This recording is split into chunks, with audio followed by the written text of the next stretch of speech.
వేగోల్డ్ trusted gold buyers మీరు తాకట్టు పెట్టిన బంగారాన్ని విడిపించి ఈ రోజు ఉన్న మార్కెట్ ధరకు కొనబడను. ఎట్టకేలకు పల్నాడు జిల్లా వినుకొండ మాజీ సీఐ చిన్నమల్లయ్య పోలీసుల ఎదుట లొంగిపోయాడు.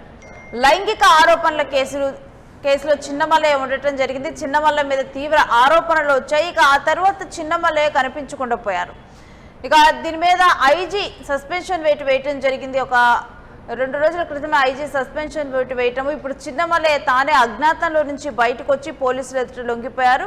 ఇక 4 రోజుల క్రితం చిన్నమల్లయ్య అజ్ఞాతంలోకి వెళ్ళటం, ఇక తన మీద అంటే పలు ఆరోపణలు రావటము, అంటే ప్రజెంట్ కూడా చిన్నమల్లయ్య అసలు అంటే అజ్ఞాతంలోకి వెళ్ళిపోవడంతో కూడా అనుమానాలు తలెత్తాయి. ఇక వినుకొండ పోలీస్ స్టేషన్లో తెల్లవారుజామున సరెండర్ అయిపోయారు.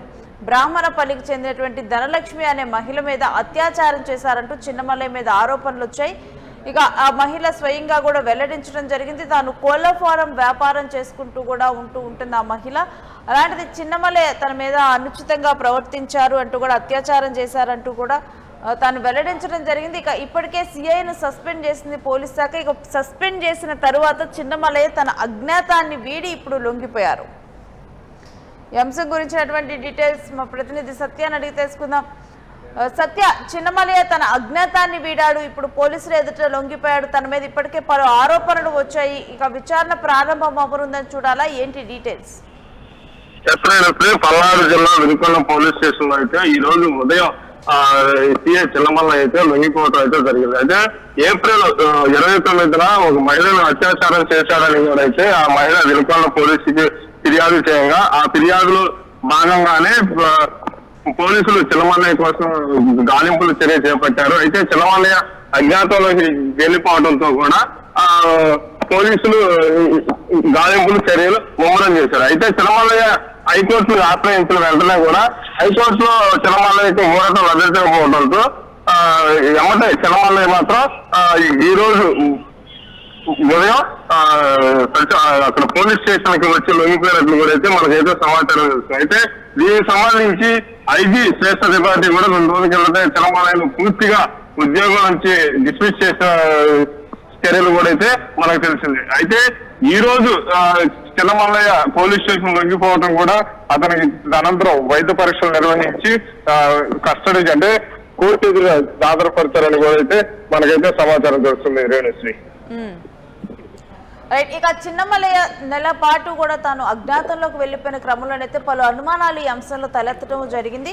మరొక వైపు చూస్తే ఒక 2 రోజుల తర్వాత సస్పెండ్ చేసిన తర్వాతే తాను బయటకు వచ్చారు. అయితే చిన్నమల్లయ్యకి సంబంధించి కూడా ధనలక్ష్మి అనే మహిళ తనను అత్యాచారం చేశాడని ఆ మహిళ ఆరోపణలు చేశారంటే ఇంకా చాలా మంది మహిళలు నాలాగా ఇబ్బంది పడ్డారు, వేరే వాళ్ళు ఇబ్బంది పడకూడదని కూడా అయితే అవైతే చిన్నమల్లయ్య మీద. సత్య, thanks for the details Satya.